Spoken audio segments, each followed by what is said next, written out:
기독교의 중심은 예수 그리스도의 십자가입니다. 왜 예수님의 십자가에 또 누가 예수님을 십자가에 못 박았느냐, 그 내용을 우리가 말씀을 통하여 지금까지 상고해 보았습니다.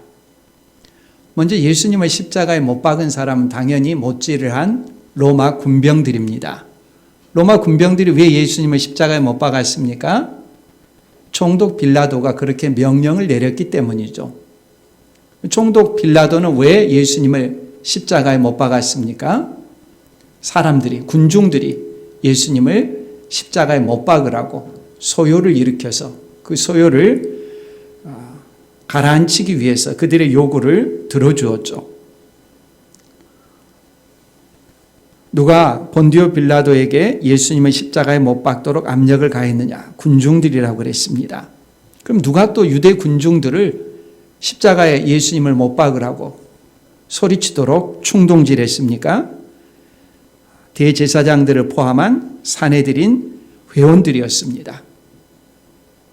누가 사내들인 회원들에게 예수님을 체포할 수 있도록 정보를 제공해 줬습니까? 예수님의 12제자 중에 한 명인 가룟 유다였죠. 사람들이 이렇게 계속해서 줄지어서 연결되어 있는 것을 보게 됩니다. 누가 예수님을 십자가에 못 박았는가 하는 그 사람들의 명단에 이어서 왜 예수님을 십자가에 못 박았느냐 하는 것도 우리가 마태복음 본문을 통하여 살펴봤습니다. 이번 역으로 찾아가면요, 가룟 유다가 예수님을 십자가에 못 박도록 사내들인에 내주었습니다. 무엇 때문에 그랬습니까? 돈에 대한 탐욕과 자기가 가지고 있는 이념, 사상, 이데올로기가 예수님과 달랐기 때문에 예수님을 넘겨줬죠. 사내들은 그렇다면 왜 예수님을 십자가에 못 박아 죽였습니까? 성경은 시기심 때문이라고 말합니다. 예수님의 인기가 사람들 가운데 높아지니까 시기했던 것이죠. 그 이면에는 또한 그들이 가지고 있던 기득권, 현재 성전 체제로 인해서 얻게 되는 수익들에 대한 변화, 구조가 변화되는 것에 대해서 그들은 참을 수가 없었죠. 그러면 왜 본디오 빌라도는 예수님께서 무죄인 것을 알면서도 십자가에 못 박도록 판결했습니까? 예수님을 십자가에 못 박으라고 군중들이 소리치니까 계속해서 그 소리치는 것이 유월절에 몰려있던 사람들의 외침을 통해서 밀란으로 퍼져갈까 봐 자기의 지위를 보존하기 위해서 밀란이 일어나지 않도록 정의에 반하지만 사람들의 소리를 들어 예수님을 십자가에 못 박으라고 했습니다. 누가 예수님을 십자가에 못 박았으며 왜 못 박았느냐 하는 겉으로 드러난 사실들입니다. 우리의 죄고, 우리의 죄들은 촘촘히 사람들 가운데 연결되어 있습니다. 매트릭스입니다. 네트워킹 되어 있습니다. 누가 자기에게 책임을 물면 다른 사람에게 죄를 떠넘길 수 있도록 다 그렇게 분산되면서 모두가 죄책을 가지고 있습니다.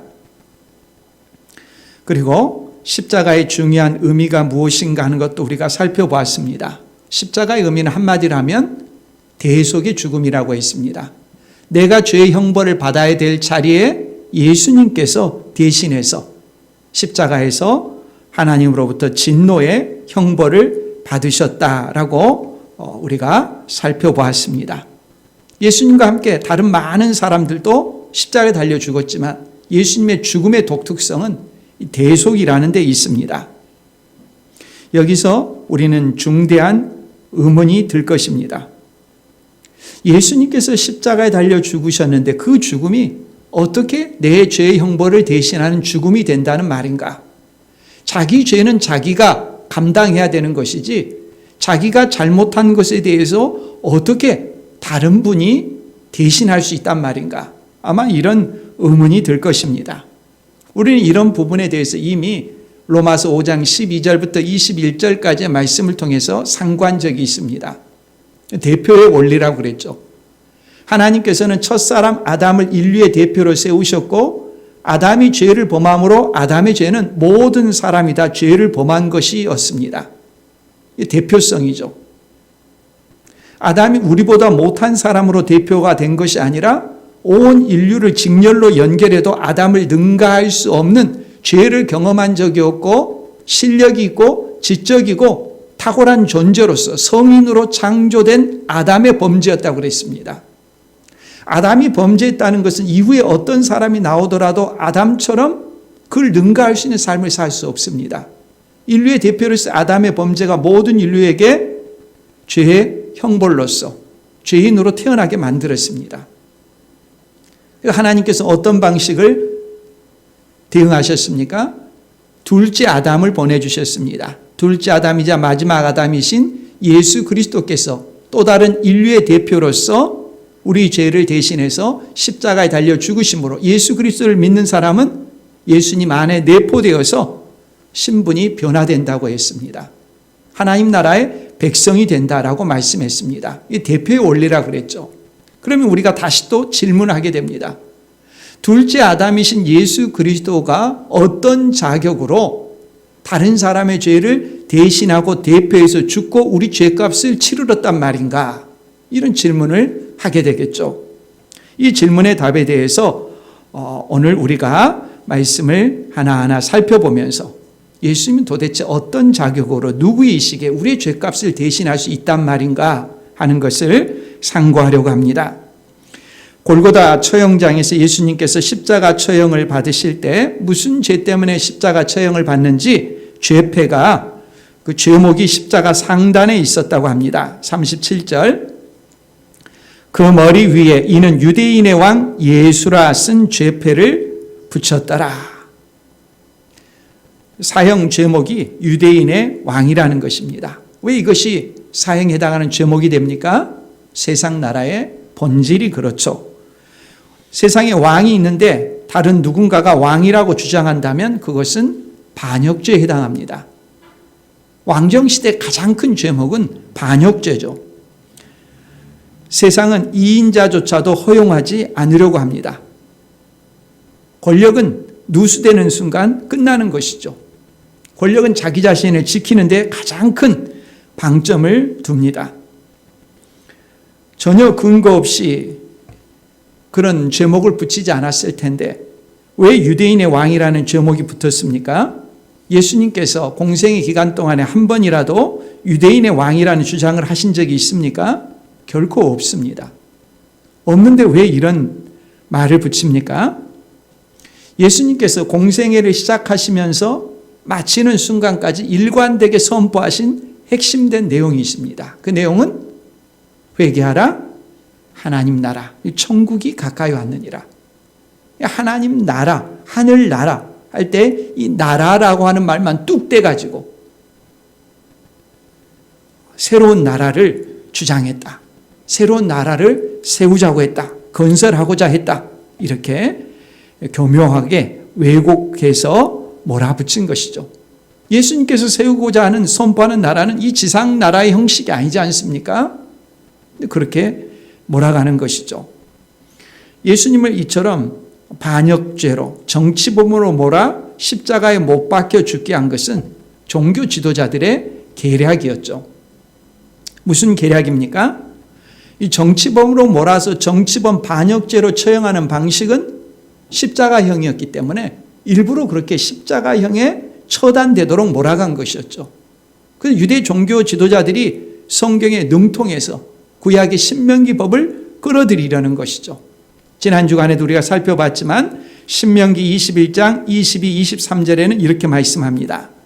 사람이 만일 죽을 죄를 범함으로 네가 그를 죽여 나무 위에 달거든 그 시체를 나무 위에 밤새도록 두지 말고 그날에 장사하여 내 하나님 여호와께서 내게 기업으로 주시는 땅을 더럽히지 말라.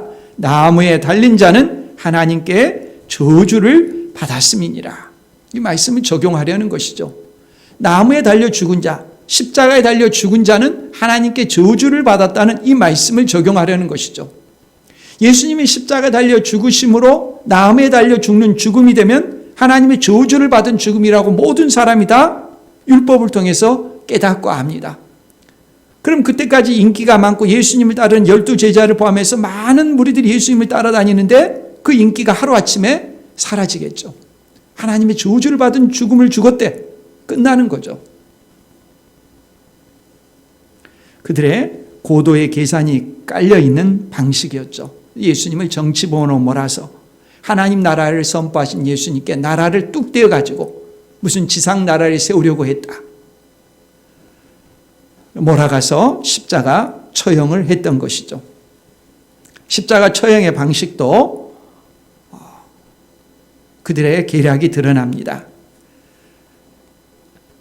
예수님의 좌우편에 강도가 있었다고 합니다. 38절에 이때에 예수와 함께 강도 둘이 십자가에 못 박히니 하나는 우편에 하나는 좌편에 있더라. 그림이 기가 막히지 않습니까?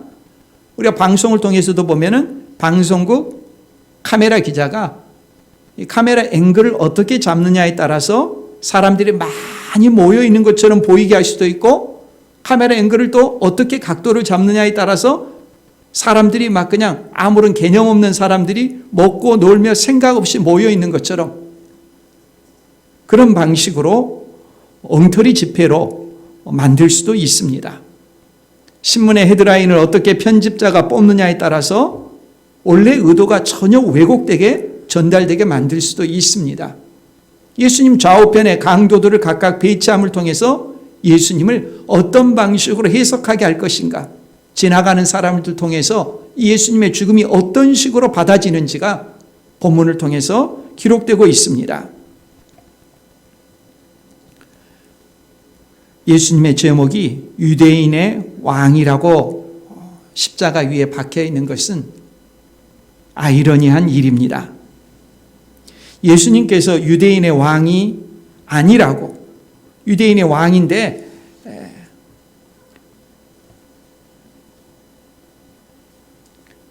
이런 내용을 십자가형의 제목을 써서 못질한 것은 도리어 예수님께서는 왕이시라는 것으로 부각이 됩니다.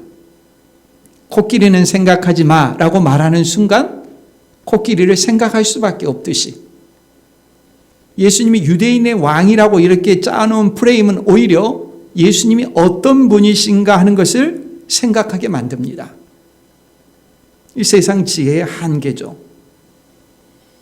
그들은 머리를 써서 자기들의 최선을 다해서 예수님을 십자가에 못 박고 정치범으로 몰아가고 반역죄를 범한 사람으로 생각하게 하고, 나무에 달려 죽었기 때문에 예수님을 따르는 추종자들은 다 사라지게 만들고, 예수님이 세우려는 하나님 나라에 대해서 손가락질하게 만들고 다 없어지게 만들었다고 생각하고, 좌우편엔 강도까지 매달아 가지고 이 운동을 일거에 제거했다고 여겼지만은 결코 그렇지가 않았죠.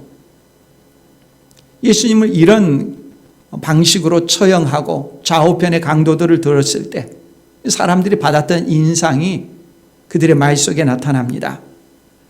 사람들은 예수님을 조롱했다라고 합니다. 사람들이 예수님을 조롱했던 가장 큰 이유가 뭐냐? 죄패 때문이었습니다. 유대인의 왕이래, 이스라엘의 왕이래, 예수님께서 하나님의 아들이시래. 사람들의 조롱이 됐습니다. 그때나 지금이나 이것은 가장 큰 걸림돌입니다. 예수님께서 세계 4대 성인 중에 한 명이다라고 하면은 그래 하고 고개를 끄덕입니다. 그렇게 우리는 학교에서 배웠습니다. 그러나 예수님께서 하나님의 아들이시다, 다른 말로 하면 예수님께서 하나님이시다, 예수님은 신이시다라고 하면은 그 다음부터는 그 말을 하는 사람을 이상한 신념을 가진 사람으로 생각합니다. 예수님을 하나님이시라고 말하면서 예수 그리스도를 믿으면 구원을 얻는다라고 말하면은 사람들은 자신에게 강요하지 말라고 합니다. 받아들일 수가 없는 것이죠. 여러분 가운데는 그런 경험이 있는지 모르겠습니다. 예수님을 하나님으로 생각하지 않은 사람에게는 예수님이 하나님이시라는 것처럼 큰 장애물이 없습니다. 우리와 똑같은 사람 중에 한 분이지 어떻게 예수님을 하나님으로 믿으라고 한 그런 말을 할 수 있단 말이냐. 생각도 해본 적이 없기 때문에 그런 말을 듣는 사람 입장에서는 아주 큰 장애물을 놓는 것이 됩니다. 지나가는 자들이 예수님을 그래서 조롱했죠. 39절 이하에 보면 지나가는 자들은 자기 머리를 흔들며 예수를 모욕하여 이르되 성전을 헐고 사흘에 짓는 자여, 네가 만일 하나님의 아들이거든 자기를 구원하고 십자가에서 내려오라 하며. 예수님은 큰 길가에, 사람들이 많이 다니는 길가에 전시로 이렇게 십자가에 못 박아 죽게 했기 때문에 사형장 곁을 지나가는 사람들이 적지 않았죠. 보면서 예수님을 향해 말을 던졌습니다. 이름도 없습니다. 영화나 연극에서 보면은 행인 1, 행인 2, 행인 3 이런 유의 사람들입니다. 십자가는 알지 못한 채 자신의 고정관념, 지나온 삶의 가치관, 성경은 한 번도 읽어본 적이 없으면서 그냥 자기의 생각을 불쑥 던지는 그런 사람들입니다. 세상의 대다수가 다 그렇죠. 예수님에 대해서 진지하게 생각해 본 적도 없고 알지도 못하고 성경을 읽어본 적도 없습니다. 깊이 탐구한 적이 없습니다. 그냥 자기의 가치관을 가지고 불쑥 누군가가 예수님을 말하면은 그냥 자기 말을 말하는, 무슨 하나님의 아들? 하나님? 그래서 조롱하는 거죠. 어떤 말이 튀어나왔습니까? 성전을 헐고 사흘에 짓는 자여. 왜 이런 말을 합니까? 예수님께서 공생의 초기 때 하신 말씀을 계속 왜곡해서 사람들 사이에 전달이 됐고 이 자리까지 온 겁니다. 요한복음 2장 19절 이하에 그 내막이 기록되어 있습니다. 예수께서 대답하여 이르시되 너희가 이 성전을 헐라 내가 사흘 동안에 일으키리라. 예수님 이렇게 말씀하셨죠. 그러자 유대인들이 이르되 이 성전은 46년 동안의 지었건을 네가 3일 동안에 일으키겠느냐 하더라. 그러나 예수는 성전된 자기 육체를 가리켜 말씀하신 것이라. 사실이 이렇죠. 이 성전을 헐라는 것은 눈에 보이는 헤롯 성전을 가리키면서 이 성전을 헐라한 것이 아니라 예수님 자신의 육체를 가리키면서 이 성전을 헐라라고 말씀하셨던 것이죠. 예수님 분명히 바로 말씀하셨음에도 불구하고 사람들은 예수님 말씀하신 내용의 진실보다 자기 생각을 뒷받침하는 말만을 뚝 떼어 가지고 아전인수격으로 해석하는 경향이 있습니다. 믿고 싶은 말만 골라내서 믿는 거죠. 믿지 않으려고 하면 콩으로 메주를 쓴다고 해도 사람들은 믿지 않습니다. 지나가는 행인들이 고개를 흔들면서 예수님을 모욕한 핵심은 뭐냐? 하나님의 아들이라는 내용이었습니다. 네가 만일 하나님의 아들이거든. 이런 가정법은 예수님을 하나님의 아들로 인정하지 않고 있다는 거죠. 예수님께서 하나님의 아들이시라는 것은 마태복음에 보면은 중요한 때마다 이미 나타납니다. 그리고 예수님께서 하나님의 아들이심이 나타날 때마다 나타나는 현상이 뭐냐면은 사탄이 뒤에서 이 사실에 대해서 공격하는 것입니다. 예수님께서 공생애를 시작하자마자 시작의 출발점은 세례 요한에게 가서 요단강에서 세례를 받으시는 것이었습니다. 세상 죄를 지고 가는 어린 양으로서 자신을 죄인들과 동일시하는 현장이었죠. 예수님께서 세례를 받으시고 요단강에서 올라오시자 하늘이 열리고 성령이 비둘기처럼 예수님께 내려오시면서 하늘로부터 음성이 들렸죠. 어떤 음성이었습니까? 마태복음 3장 17절에 하늘로부터 소리가 있어 말씀하시되 이는 내 사랑하는 아들이요 내 기뻐하는 자라. 예수님께서 하나님의 아들이시다라고 하는 하나님 아버지로부터의 음성, 선포가 있었습니다. 이 일이 있고 나서 바로 어떤 일이 있습니까? 예수님께서 광야에 가셔서 40일 금식 기도를 하십니다. 이 40일 금식 기도를 하시는데 마귀가 와서 시험을 합니다. 본문에는 마귀로 되어 있지만 마가복음에 보면은 마귀의 총수인 사탄이 직접 와서 예수님을 시험합니다. 그 시험의 내용은 무엇이었습니까? 네가 만일 하나님의 아들이거든. 분명히 선포된 세례 받으실 때 하늘로부터의 그 음성에 대해서 시비를 거는 것입니다. 하나님의 아들이라고 선포했는데 가정법으로 바꿔버립니다. 네가 만일 하나님의 아들이거든. 그 하나님의 아들됨의 자격을 증명하는 일을 해봐라는 것입니다. 어떤 일입니까? 40일 금식 기도했으니까 가장 배고픈데 그 배고픔을 이용해서 사람들의 필요를 충족시키는 분이 하나님이다, 하나님의 아들이다, 그걸 증명하는 방식으로 내세웁니다. 광야의 지천으로 깔려있는 돌을 변해서 떡이 되게 하라고 시험했습니다. 하나님의 아들이라면 당면한 문제를 해결할 수 있는 능력을 보여줘야 된다는 그런 꼬임이었죠. 에덴 동산의 시험이 재현되는 것과 같죠. 예수님은 자신의 필요를 채우기 위한 방식으로 하나님 되심의 능력을 보여주지 않습니다. 그러자 마귀가 두 번째 시험을 하죠. 성전 높은 데로 데려가 가지고 뛰어내리라고 합니다. 뛰어내리면은 천사들이 너를 보호해 줄 것이다. 성경 말씀까지 인용하면서 예수님을 시험했죠. 이적을 통해서 하나님의 아들됨을 증명해 보이라는 것이었습니다. 공생의 초기부터서 예수님이 하나님의 아들 되심에 대해서 이렇게 사탄은 기적을 통해서 하나님의 아들됨을 증명해 보이라고 시험했습니다. 예수님이 이 시험을 다 하나님의 말씀을 인용함으로써 물리치셨죠. 예수님의 사역의 전환점이 되는 것은 가이사랴 빌립보 지방이죠. 예수님께서 제자들을 향해서 사람들이 나를 누구라고 하느냐 물으시고, 그 다음에 너희는 나를 누구라고 하느냐. 베드로가 뭐라고 했습니까? 주는 그리스도시요 살아계신 하나님의 아들이시니이다. 신앙 고백을 했습니다. 누구라고 고백했습니까? 하나님의 아들이라고 고백을 했습니다. 과연하 시몬아 내가 복이 있도다. 그러나 이것을 내게 알게 한 사람은 사람이 아니라 혈육이 아니라 하나님께서 알게 하신 것이라고 했습니다. 이 고백이 있고 나서 예수님께서는 그때부터서 어떤 일을 하는 분이 하나님의 아들로서의 그리스도냐는 것을 설명하기 시작합니다. 어떤 일을 해야 됩니까? 우리 죄를 대신해서 고난을 받고 십자가에 달려 죽으시는 분이 그리스도라고 하는 그리스도의 의미를 설명합니다. 그 설명을 듣자마자 베드로가 뭐라고 합니까? 주여 그리 마옵소서. 자기가 생각하는 그리스도상하고 다른 것입니다. 자기가 생각하는 하나님 되심하고 너무 다른 것입니다. 그리 마옵소서. 그때 예수님께서는 베드로를 향해서 뭐라고 합니까? 사탄아 내 뒤로 물러가라. 누가 베드로의 입을 빌려서 예수님께 성경이 말씀하는 대로의 하나님의 아들로서의 그리스도 일을 하지 못하게 말렸습니까? 사탄이 그 짓을 했다는 것입니다.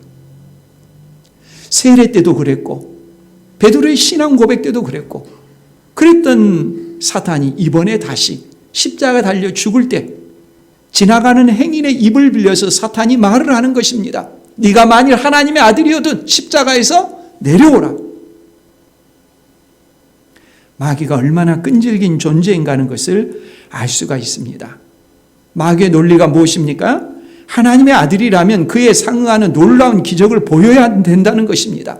돌을 변해서 떡이 되게 하고 높은 데서 뛰어내려도 전혀 다치지 않고 십자가에 못 박혀 있어도 얼마든지 거기서 내려올 수 있다는 그런 능력을 보이는 방식으로 하나님의 아들다운 모습을 드러내라는 것입니다. 세상도 다르지 않습니다. 하나님을 믿는다면서 하나님의 자녀들이 왜 그렇게 어렵고 힘들게 사느냐? 네가 믿는 하나님이 계시느냐? 네가 믿는 하나님이 계신다면은 다른 사람은 되지 않더라도 당신은 아파트 당첨 뚝뚝 될 테고 다른 사람은 다 어렵고 힘들게 살아도 당신은 하나님께서 도와주시니까 어려운 문제도 쉽게 해결하고 건강하고 잘 살고 아무런 문제가 없어야 되는 거 아니냐? 네가 어렵고 힘들게 사는 걸 보니까 나는 네가 믿는 하나님을 믿을 수 없다. 이런 식으로 조롱을 하죠. 마귀의 방식입니다. 마귀가 그렇게 말하는 것입니다. 하나님의 아들이면 하나님의 아들다운 능력을 발휘해야 된다는 것입니다. 하나님의 자녀라면 하나님의 자녀다운 그런 능력 있게 살아가는 삶의 방식을 드러내라는 것입니다. 그 십자가에서 내려오라는 거죠. 물론 예수님께서 하고자 하신다면 십자가에서 내려올 수 있죠. 하고자 하신다면 12군단 더 되는 천사들을 보내어 로마를 쑥대밭으로 만들 수도 있죠. 그러나 만일 예수님께서 하나님의 아들 되심을 그런 식으로 입증해 보이고자 하신다면 우리의 죄는 어떻게 됩니까? 예수님께서 세상에 오신 목적, 우리의 죄 문제를 해결하기 위해서 우리의 죄를 대신 지시고 십자가에 달리셔서 하나님의 진노의 형벌을 대신 담당하는 그 일은 없어지는 것이죠. 우리는 여전히 죄인으로 살아야 되는 것이고 영원한 지옥에서 형벌을 받고 살아야 되는 것이죠. 성경은 예수님의 하나님 되심에 대해서 대속의 죽으심을 말하지만 사람들은 능력을 보이라는 관점에서 말합니다. 하나님은 말씀으로 온 세상을 창조하신 능력 있는 분이라고 하니까 그런 하나님이시라면 능력이 많으니까 사람들의 죄를 그냥 용서해 주면 되는 것 아니냐라고 말합니다. 그렇게 됩니까? 안 됩니다. 하나님 본성에 맞지 않습니다. 하나님은 거룩하신 분이시고 공의로우신 분이십니다. 하나님 자신의 성품에 합당하지 않게 죄 문제를 처리할 수가 없는 것입니다. 불의한 방식으로 죄를 무시할 수 없는 것입니다. 하나님은 무한하신 분이시고 창조주이시지만 우리 죄 문제의 처리에 있어서는 죄값을 치르지 않는 방식으로 하실 수가 없습니다. 이건 하나님도 할 수 없는 것입니다. 하나님 본성에 어긋나기 때문입니다. 하나님은 우리의 죄 문제를 용서하기를 원하십니다. 그 전제가 무엇입니까? 하나님의 성품에 맞게, 공의로우신 성품에 맞게 반드시 죄값을 처리해야 되는 것이죠. 그것은 무엇입니까? 하나님의 아들 예수님께서 하나님 아버지의 뜻에 순종하여 우리 죄의 형벌을 대신하여 십자가에 못 박혀 죽으시는 것이죠. 능력이 없어서 십자가에서 내려오지 못하는 것이 아니죠. 지나가는 사람들만 십자가에서 내려와 능력을 보이라고 예수님을 모욕한 것이 아니었습니다. 예수님을 십자가에 못 박아 죽도록 주도적으로 행했던 사내들인 공회원들도 예수님을 희롱했습니다. 41절 이하입니다. 그와 같이 대제사장들도 서기관들과 장로들과 함께 희롱하여 이르되 그가 남은 구원하였으되 자기는 구원할 수 없도다. 그가 이스라엘의 왕이로다. 지금 십자가에서 내려올지어다. 그리하면 우리가 믿겠노라. 그가 하나님을 신뢰하니 하나님이 원하시면 이제 그를 구원하실지라. 그의 말이 나는 하나님의 아들이라 하였도다 하며. 사내들인 회원들이 예수님의 죽으심을 지켜보면서 이렇게 희롱했습니다. 남은 구원한다고 하면서 자기는 구원하지 못한다. 그게 말이 되는 소리냐? 네가 만약 십자가에서 내려오면 우리가 믿겠다. 우리 세상에서 많이 듣는 소리입니다. 뭐뭐 해라. 그러면 내가 믿겠다. 예수님 믿으라고? 나한테 로또에 당첨되게 해봐라. 그러면 내가 믿겠다. 능력의 나타남을 자신의 믿음과 연결지어서 사람들은 말합니다.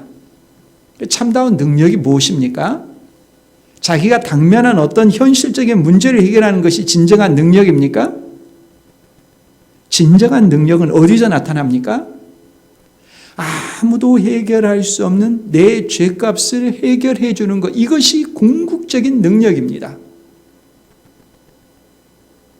잘 살고 못 살고 시험에 합격하고 못하고 이것이 궁극적인 능력의 나타남이 아니라 아무도 해결할 수 없는 내 죄 문제, 죄값의 문제를 해결하는 것이 진정한 능력입니다. 로마서의 주제는 로마서 1장 16, 17절 말씀이죠. 내가 복음을 부끄러워하지 아니하노니 이 복음은 모든 믿는 자에게 구원을 주시는 무엇입니까?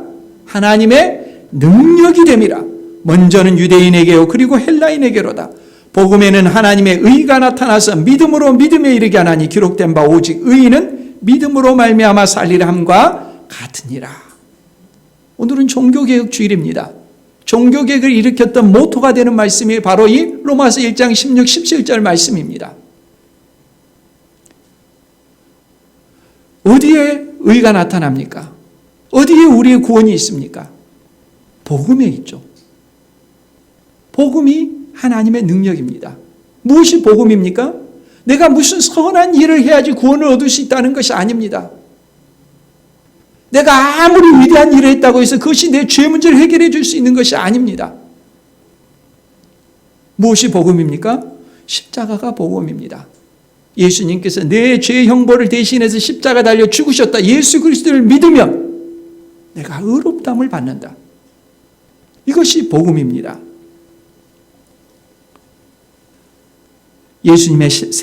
예수님께서 세상에 오신 목적이 무엇입니까? 아예 예수라는 이름 자체에 그 의미가 담겨 있습니다.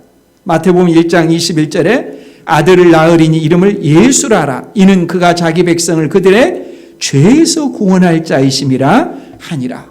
예수님께서 세상에 오신 목적은 우리 죄를 용서하기 위해서, 구원하기 위해서, 죄로부터 구원하기 위해서 세상에 오신 분입니다.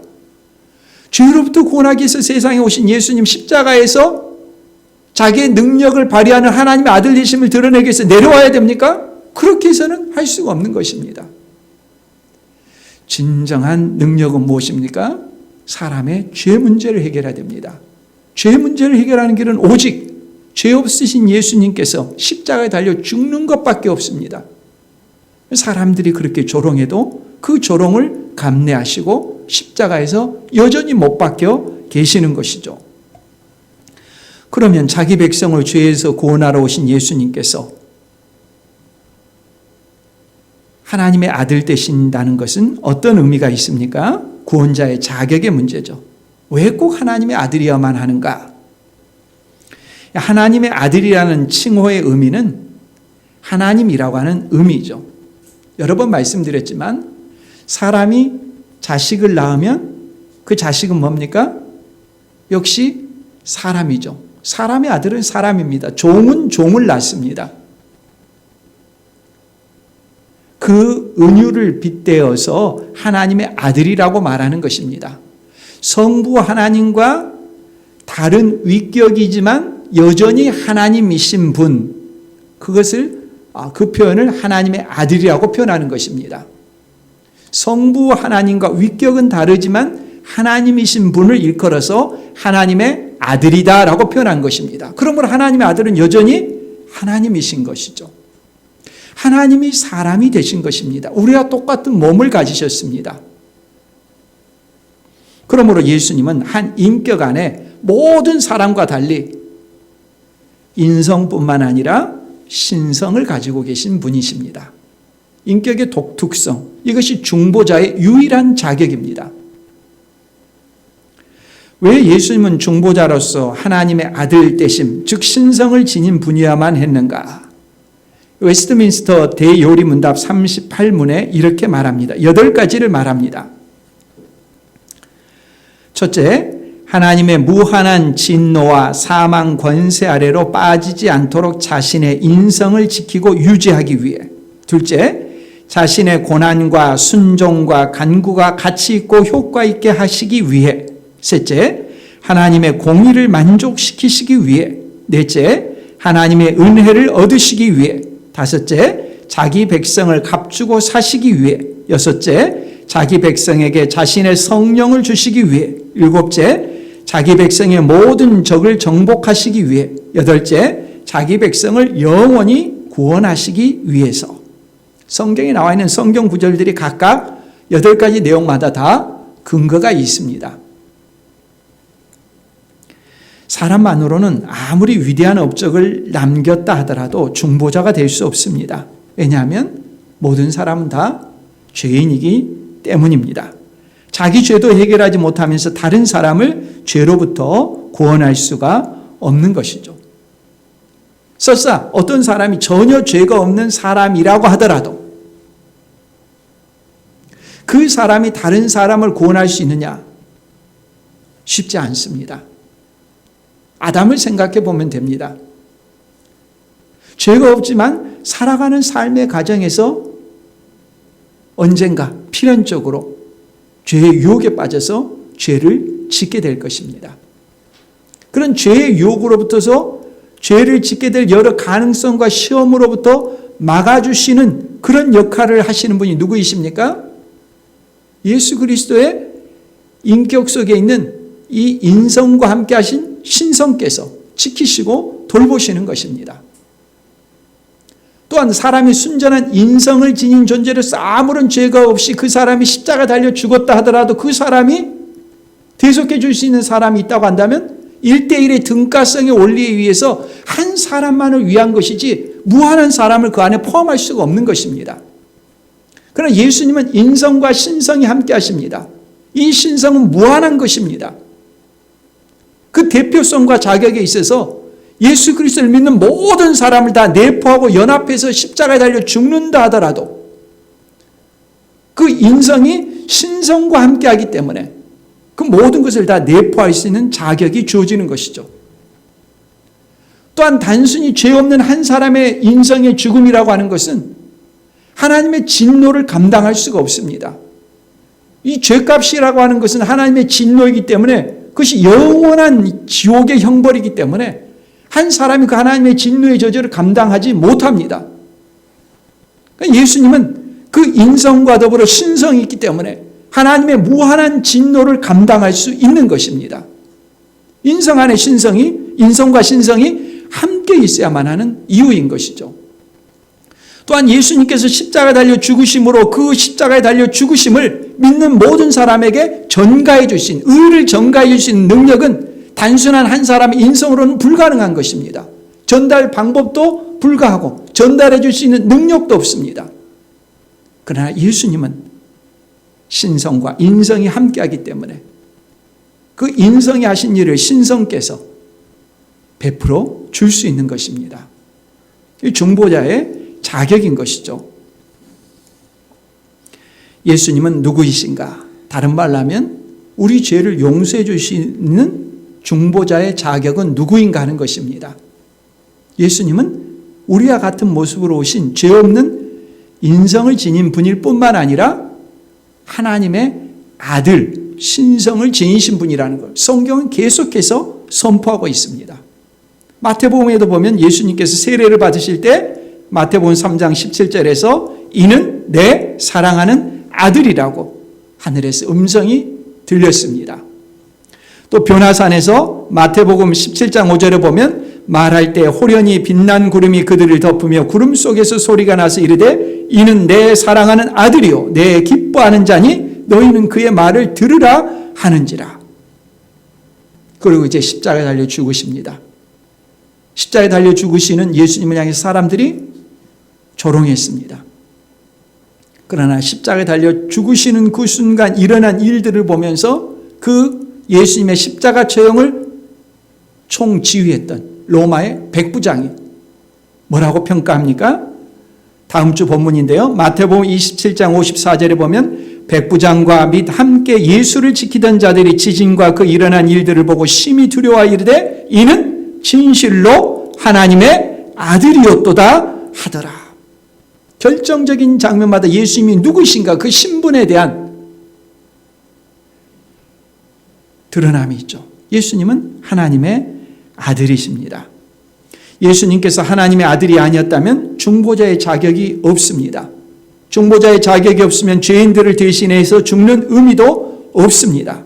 그렇다면 우리의 죄 용서함도 없는 것입니다. 예수님은 하나님의 아들이십니다. 하나님의 아들이시기 때문에 우리 죄를 대신해서 죽는 것이 가능한 것입니다. 그리고 우리 죄를 대신해서 죽으실 뿐만 아니라 그분의 의를 우리에게 전가해 주실 수도 있는 것입니다. 예수님께서 하나님의 아들이 아니시라면 죄 용서는 없는 것이고 우리는 여전히 죄 가운데 있고 영원한 심판을 받아야 됩니다. 그러나 예수님께서 하나님의 아들이시기 때문에 우리 죄를 대신해서 죽음이 가능했고 그 하나님의 모든 진노를 다 감당할 수가 있었고 그리고 예수님께서 그 의를 우리에게 전가해 주시고 영원한 날까지 우리를 책임지시고 인도할 수가 있는 것입니다. 십자가의 외견상 수수께끼가 무엇입니까? 어떻게 하나님의 아들이라고 하면서 그런 분이 순순히 그냥 죽느냐는 것입니다. 세상 사람들의 상식으로 하면 예수님이 신성을 지닌 하나님의 아들이라면 그 능력을 과시하고 불의와 불법을 자행하는 자를 응징하고 심판해야 되지 왜 무력하게 십자가에서 피 흘려 죽느냐 하는 의문이죠. 그런 논리를 가지고 사람들은 예수님을 조롱했죠. 지금도 사람들은 그렇게 생각하죠. 그 순간까지도 심지어 예수님의 제자들조차도 깨닫지 못했죠. 예수님이 하나님의 아들 되심이 어디에서 드러납니까? 로마서 1장 3, 4절 말씀입니다. 그의 아들에 관하여 말하면 육신으로는 다윗의 혈통에서 나셨고 성결의 영으로는 죽은 자들 가운데서 부활하사 능력으로 하나님의 아들로 선포되셨으니 곧 우리 주 예수 그리스도 신이라. 예수님의 하나님의 아들 되심이 어디서 극명하게 드러납니까?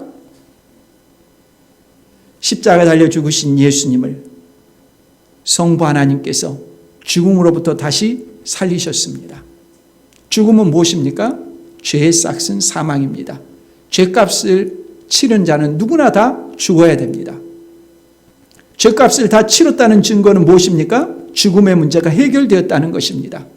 그 죽음의 문제가 해결되었다는 것을 성부 하나님께서는 예수 그리스도를 십자가 달려 죽음으로부터 부활시킴으로, 살리심으로 증명하셨습니다.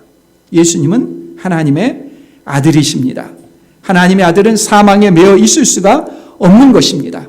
예수님께서 먼저 사망 권세를 이기고 부활하셨고 예수 그리스도를 믿는 모든 하나님의 자녀들은 예수님과 더불어서 함께 십자가 달려 죽었습니다. 우리의 육신은 언젠가 때가 되면 이 땅에서 죽지만 우리 육신은 땅에 썩어 없어지겠지만 장차 하나님의 자녀들을 예수님처럼 다시 살리시겠다는 약속인 것이죠. 예수님은 하나님의 아들이십니다. 중보자의 유일한 자격을 갖춘 유일한 분이십니다. 예수 그리스도를 영접하는 사람은 하나님의 자녀가 되는 권세를 주시겠다고 약속하셨습니다. 예수님은 유일한 하나님의 아들 독생자이시고 이 예수 그리스도를 믿는 사람은 하나님의 자녀가 됩니다. 입양된 자녀가 됩니다. 우리가 예수 그리스도를 믿으면 하나님의 자녀입니다. 예수 그리스도와 같은 모든 권세와 능력과 그와 같은 영원한 삶을 주시겠다고 약속하셨습니다. 이 약속을 받아들이시고 하나님의 자녀가 되는 권세를 누리는 우리 모두가 될 수 있기를 바랍니다.